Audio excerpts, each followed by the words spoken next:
और जितना फैज़ बिखी शरीफ में नहीं, बिखी शरीफ के लोगों में से भी, और मैं समझता हूँ पूरे पाकिस्तान में जितने मुरीदीन, मुहिब्बीन, वाबस्तगान, शागिर्दान अजीम शाह साहब के जितने भी हैं, सबसे ज़्यादा फैज़ शाह साहब किबला का अगर किसी ने हासिल किया है, उनके फैज़ान को लूटा है, तो वो सूफ़ी गुलाम सरवर का पूरा ख़ानदान और कबीला है। एक फ़र्द नहीं कि सिर्फ डॉक्टर साहब नहीं, सिर्फ मौलाना आप जलाली साहब है नहीं, सिर्फ आसन भाई है नहीं, पूरे ख़ानदान को जितना किबला शाह साहब ने फैज़ अता किया, जितना नवाजा है, कि हो सकता है पूरे पाकिस्तान में इसकी कोई दूसरी मिसाल न मिलती हो। हज़रत मौलाना सूफ़ी गुलाम सरवर अलैहि रहमा वो ना मेरे से बड़े बेतकल्लफ थे।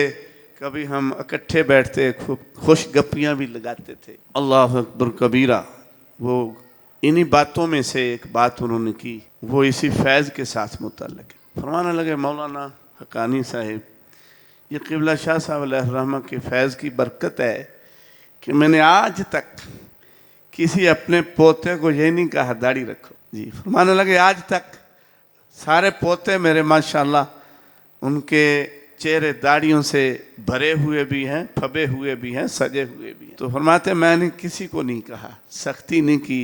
ये किबला शाह साहब की निस्बत की बरकत है, उसका फैज़ान है कि मुझे कहना ही नहीं पड़ा, मुझे ज़बान खोलनी नहीं पड़ी इस मसले में।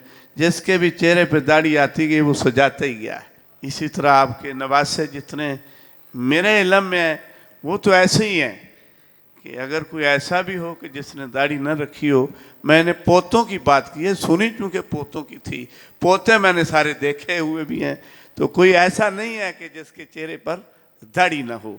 फरमाया ये शाह साहब किबला के निस्बत की बरकत है, ये कोई मामूली सी बरकत नहीं है, ये मामूली सा फैज़ नहीं है।